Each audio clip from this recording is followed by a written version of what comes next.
Das Institut für Ostturkestan-Studien hat einen neuen Bericht veröffentlicht, der mit stichhaltigen hunderten Studien sowie Zeugenaussagen jegliche Zweifel an der unterdrückerischen Politik Chinas beseitigt.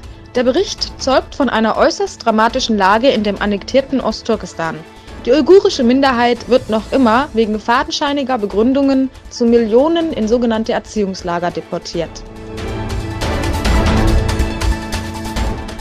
Eine Explosion bei einem Elektrotechnikhersteller in Ostchina riss 7 Menschen aus dem Leben, 5 weitere erlitten Verletzungen.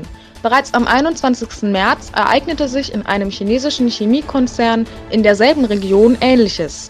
Eine Explosion war verantwortlich für den Tod von 78 Menschen.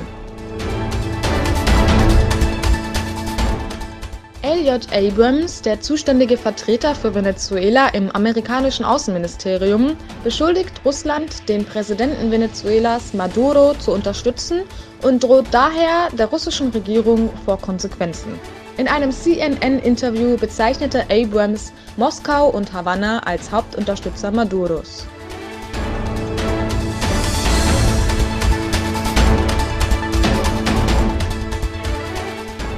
In Peking fand die inzwischen 8. Verhandlungsrunde zwischen China und den USA statt.